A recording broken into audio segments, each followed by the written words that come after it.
Hello and welcome back to the adventures of Marina Foster in our life. We, last time, ran away from home with our good buddy Cove. He ran away from home and then I tried to save him by running away from home. So there's a lot more stuff we could do. Happy summer. I'm recording this on Memorial Day, it's great. Yeah, no, we can't do that one. Now we gotta start the re-rolling. Oh, 7. Oh man, that's a spooky ghost. Well, it's time for spooky ghost time then, I guess.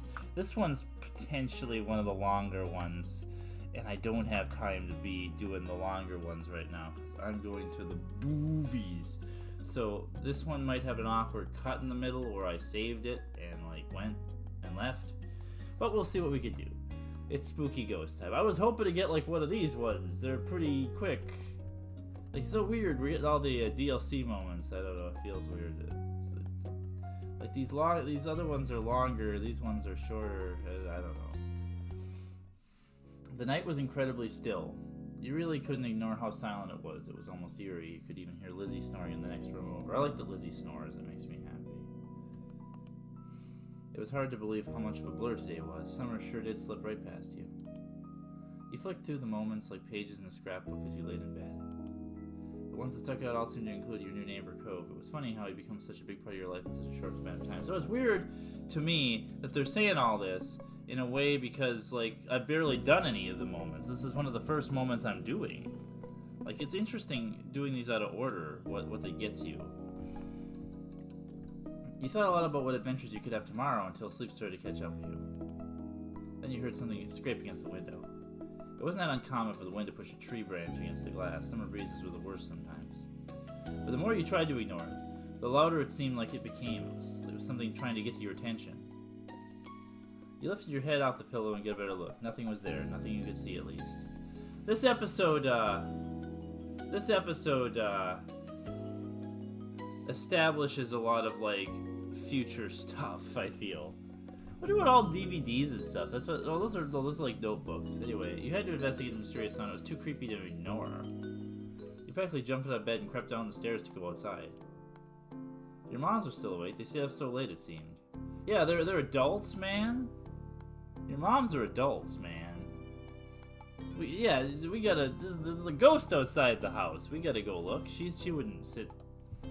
Luckily, they were watching TV and didn't hear the soft click of the front door opening as you slipped past. Wow, the moms are so... Where's the TV? Is the TV over here? I've always wondered that. Is the TV over, this corner where we can't see it? They always talk about them watching TV, but there's no TV in this house. This looks very chill. Very open concept. Just saying. Anyway. You looked around the neighborhood for a few seconds, checking over each individual house. I still can't believe that it's that easy for her to just do that. So this must be... No, this is the house here, right? I don't... Still try to figure out how this house works in relation to this. It looked like normal, but it didn't feel that way. You knew you weren't supposed to be out here right now. It was exhilarating. It made you regret your decision. It scared you.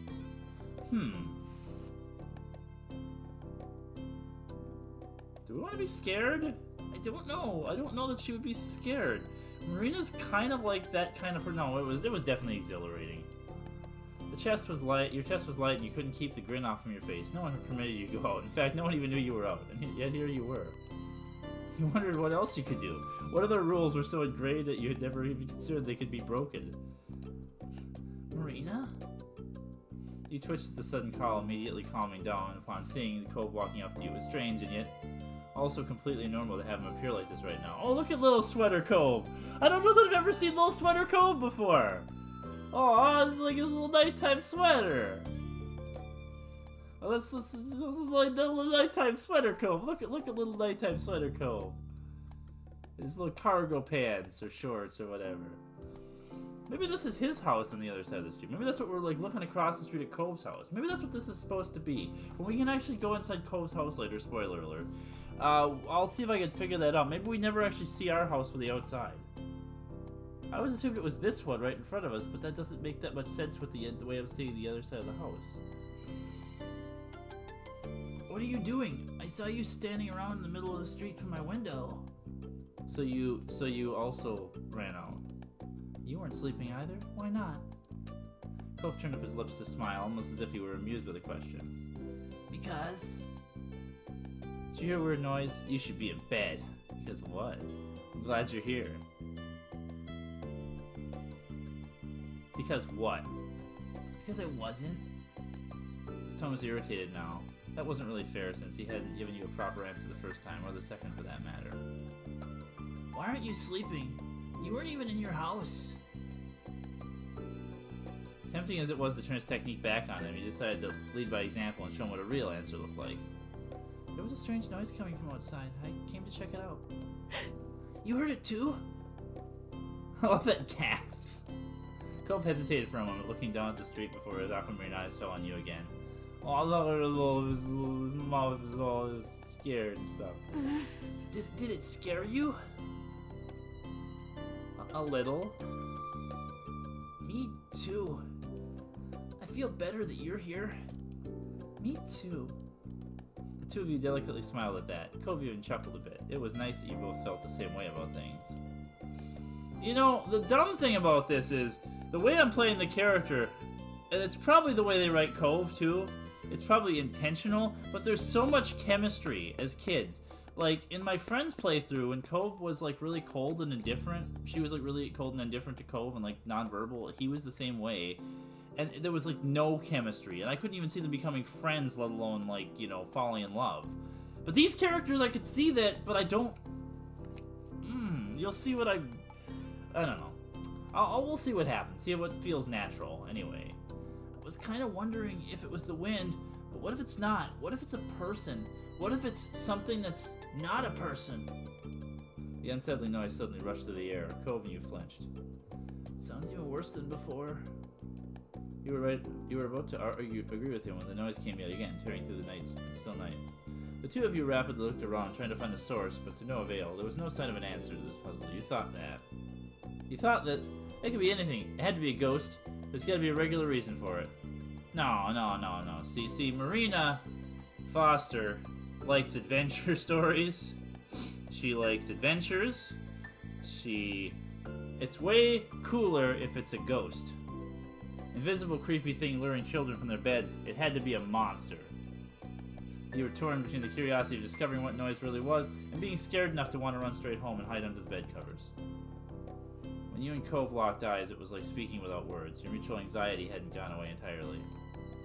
Hey, can you tell where it's coming from? Not really. Thank you for that, Cove. Then we'll have to look more, somewhere else. Maybe we'll see something. Okay, let's go. You cluster together as you walk the familiar streets of your neighborhood, drawing strength from each other's presence. We just got done running away. Now we're out at night. These kids just want to get in trouble. I love it. Maybe this is our house, and that's the inside where the moms are. I wish I could tell. I think it's supposed to be intentionally vague. Shadows cut corners and angles where you didn't expect them, distorting the features you saw every day. The noise came again, shrill and hard. It set your teeth on edge the way it ground its way through you. Cove's throat bobbed, his eyes glistened in the dim light. We're actually going to find out what this noise is. You stayed frozen to the spot, you took a deep breath to calm yourself, you comforted him, you offered him your hand, you focused ahead.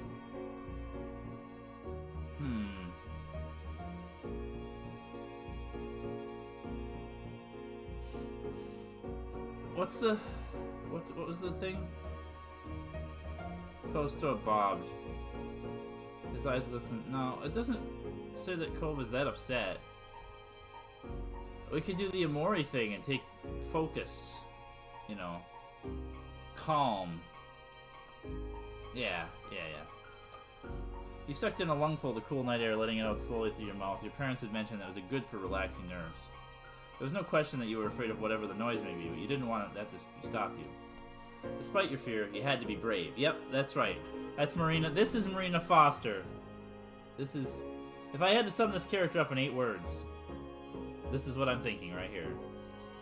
Cove stepped in front of you to look at your face. He was serious. We can do it, Marina. He lifted his hand up to you for you to take. You accepted his hand, you didn't take his hand, you gripped his arm instead. Oh, we're not that kind of person. We'll take his hand. You carefully slid your hand into his, and though your palms were both clammy, you held on tight. You couldn't explain why, but it made you feel stronger, and you felt like you were ready to continue on now. Cove shut his eyes and pressed his lips together. So he offered me his hand.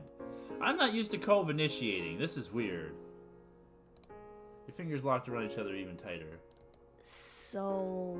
Where'd you want to check? The park, the beach, the hills behind my house. Whoa.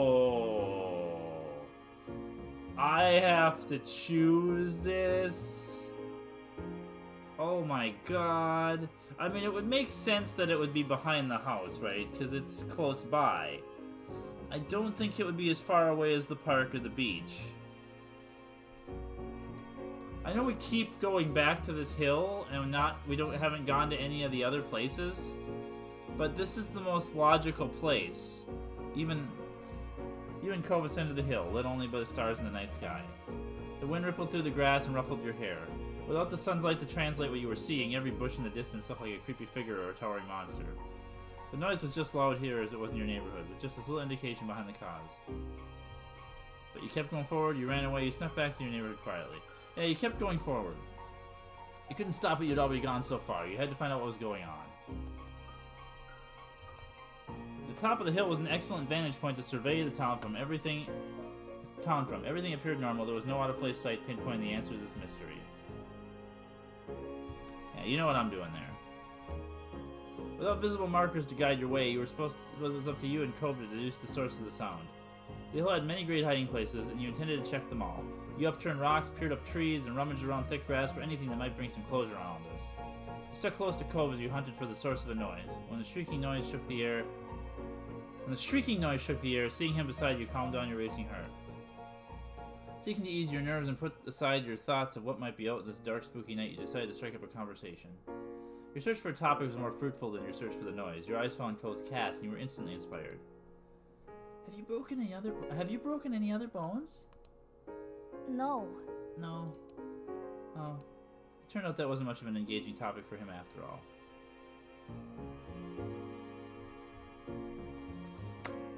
So, I had already decided this about the character ahead of time, when I made the character. That she likes to climb shit, and do shit, and run around. She broke her leg once. That's why I had the scar on the leg. He winced sympathetically. That sounds really bad. It's a fun fact. I broke my right shoulder when I was about their age. Maybe a little bit older. I think I might have been like 10 or so. 10 or 11. Something like that. I was in 5th grade, whatever that equilibrates to. I can't remember now.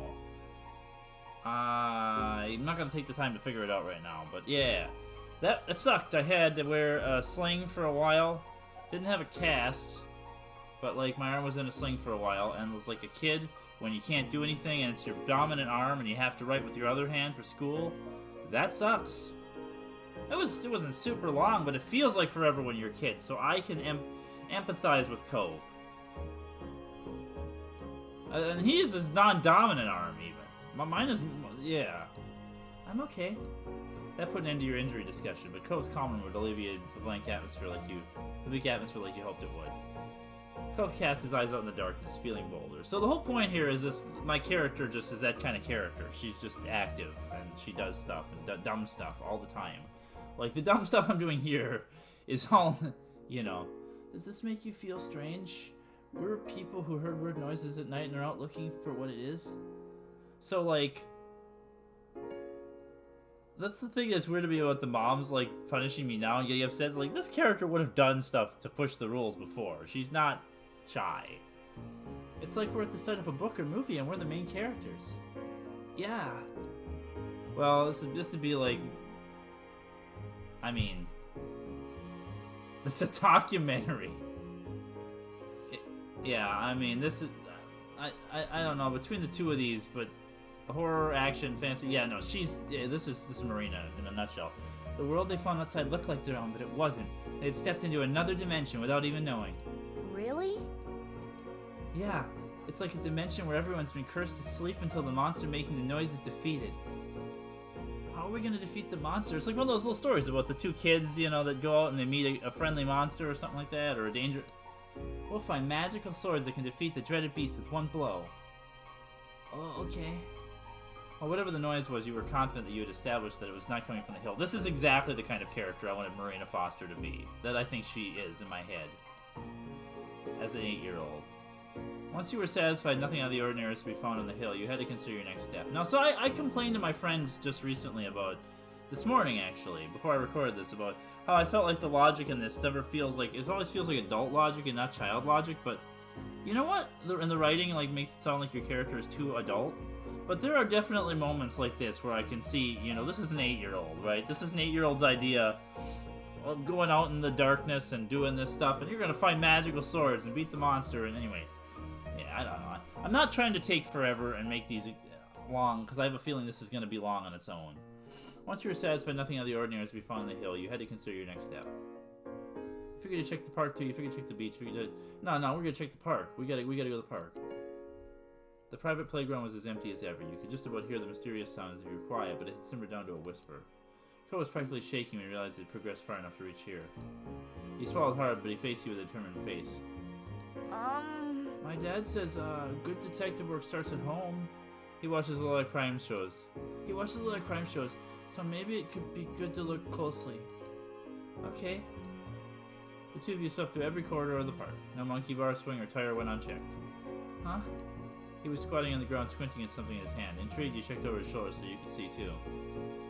Cove held his open palm. Coiled inside was a length of sparkly chain, grains of sand embedded in fine links. Lifting it up, it became apparent that how this had come to be here. You'd seen bracelets and necklaces enough to recognize that the clasp which held it together had snapped. It's broken. It's silver. Werewolves hate silver. Other things too. I think if this noise is caused by a monster, we can protect ourselves with it. You'll scare it away with junk. What if it's not real silver? No, we can protect ourselves with it. Yeah, she's definitely the kind of engaging in this fantasy. You flick the chain as if cracking a tiny whip. I wonder if there's anything else we could use out here. Cove considered this, frowning. I should have grabbed some garlic before I left. His frown evolved into a scowl. It probably wouldn't have worked. Dad doesn't have real garlic. He gets fake garlic?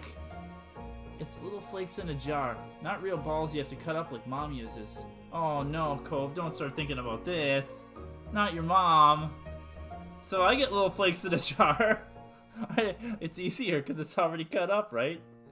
Lazy single people, am I right? Cliff Holden?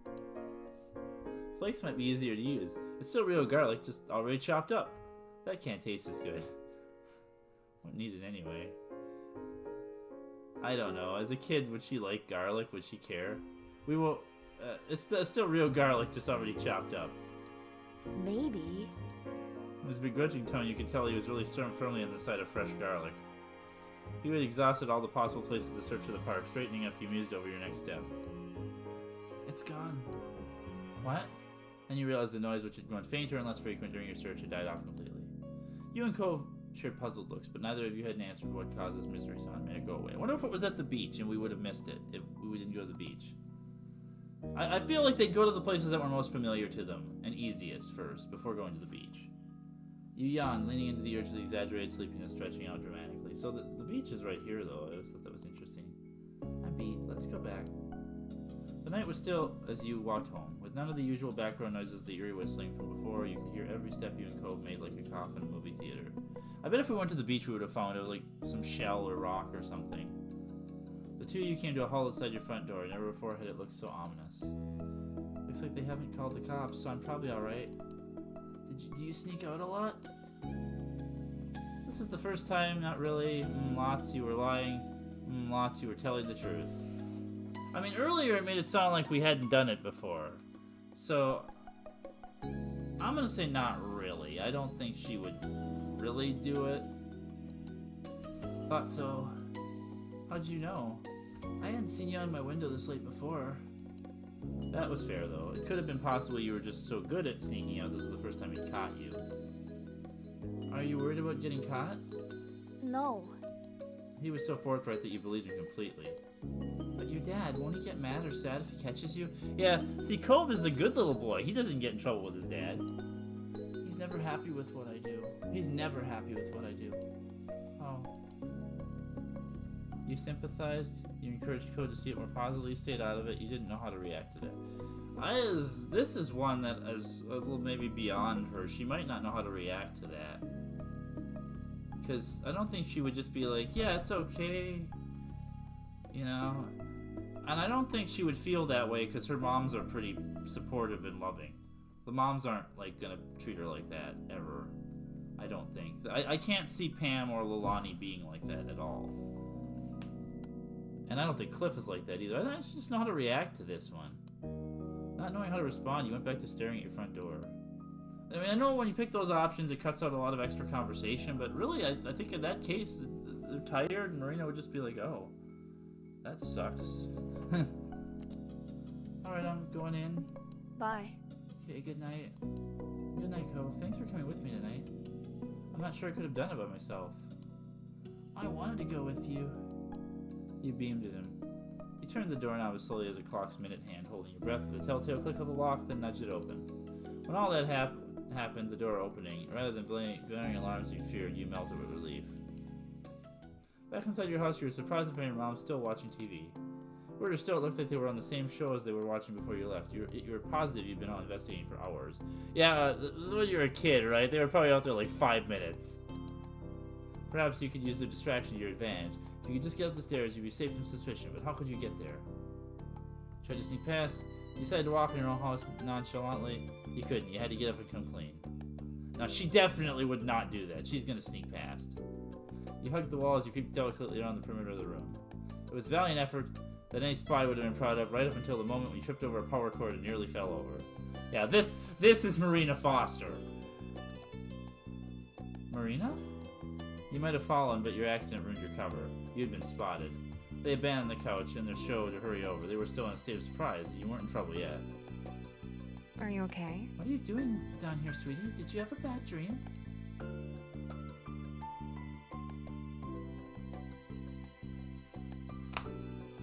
I feel like... See, I don't want to be a goody little two-shoes, because obviously, you know, we ran away from home. I feel like this character, though, doesn't do things intentionally to be bad.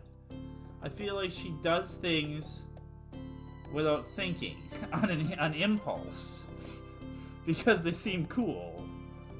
Like, I feel like that's the way Marina Foster is. Like, she's not trying to disobey.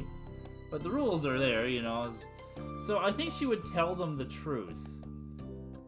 Because I don't think she's gonna lie to her moms. Because the moms are cool, right? These are cool ladies who are obviously, like, really nice and supportive of us. Yeah. I went out to find out what was causing a noise. Time seemed to drag us the color drain from your mom's faces. This is as upset and shocked as they ever get, I guess. Huh? Out where? Out of your bedroom. That's what you mean, right? You pointed out the front door, confirming their worst fears. Mommy remained frozen in shock while Mom launched into lecturing mode. Here we go. Yeah, okay, I guess this is mad. She's got angry eyebrows. This could be our oh man, that might be funny. Marina Foster, it is not safe to be out at this time of night by yourself. If something was wrong, you should have come to us. I thought you knew better than that. I trusted you to know better than that. Anything could have happened to you. If we don't know where you are, it's a lot harder to keep you safe. Her voice was soft, yet it still cut deep. But at least I told you the truth, Mom. You prodded the ground at your feet. What they were saying made sense. It was scary. I don't like being scared. I just wanted to see what was there. Sweetie. Honey. Mommy wrapped her arms around you, cradling the back of your head. You clung to her. You were brave for facing your fears, but you need to be smart too. It was scary because it might be possibly been something dangerous, right? That kind of worry is something you should tell us about. Okay. Mom shook her head with a sigh. Let's get you back in bed where you belong. Right, and we'll have a talk about this in the morning. Yeah, we have to have a lot of talks with this one. I'm making these ladies earn their parenting badge. This is an elephant. I only just realizing that there's a little trunk right here between the other paw is right here. The other foot is right here. This is a fucking elephant. I love it. You pulled a face that but didn't protest. All things considered, they could have been much harder on you. Once your moms had left, you turned over the night's adventures in your mind. It was still hard to believe you'd really done it. Sure, you were going to get a talking to tomorrow, but it had been a night that you'd never forget, for better and worse. You hoped that Cove had gotten home okay, though he hadn't been worried. Being told off was never fun. Wriggling down deeper underneath the sheets, your thoughts turned to unsolved mystery. You and Cove had only just begun to scratch the surface of it. Maybe you'd solve it, and maybe you wouldn't, but what mattered was that you shared the experience with each other. You were still so energized with the night's excitement, you tossed and turned in bed for some time, thinking of theories to share with Cove when you next saw him. Sleep eventually claimed you, but the adventure merely resumed in your dreams. In the morning, the lecture continued, but ultimately, your moms left you off with a warning. It had been pretty unusual circumstances after all. So, like, I don't know, man. You later learned Cove didn't end up in trouble for the nightly escapade either. It was unclear whether that was because his dad chose not to punish him or if Cove got away with it. I feel like Cliff doesn't punish. He's just one of those people who doesn't know how to handle kids, and he's just like, I'm not going to punish anybody. As for the song that started this all, the adults around were convinced it was nothing more than the wind. For your imaginative mind, that wasn't nearly enough. How could they accept something so simple so easily? Maybe it'd make more sense when you were growing up too. Wow! That was shorter than my friend's version, and she didn't go out and do that. I guess you just explore and that's it. So we did it. We looked for a ghost. I looked for ghosts when I was a kid, all the time, but I was also scared of the dark woods. Like, there's something, like, I don't know, if I lived in a place like this in a neighborhood where there was, like, you know, like, houses and a beach and a park that I was familiar with, I might be more willing to do this. I didn't sneak out at night because that was never, like, a rule. I didn't live in a neighborhood or place where, you know, stuff would be a problem. But I also never really did stuff, so I didn't really have to my parents didn't have to establish these rules, so that might have been part of the thing. Is like, I wasn't a Marina Foster. I wouldn't have done this, but I did look for ghosts at night. I lived kind of near a graveyard, but I never went there at night as a kid. As a kid, I was never brave enough to go in the woods at night or do stuff like that. In the dark, I was kind of scared of the dark, but I did look for ghosts, like at least in my house and stuff, and do things like that. But yeah, I don't know. As a kid, if I would have been brave enough to do what Marina did here or not. Maybe if I had a friend like Cove.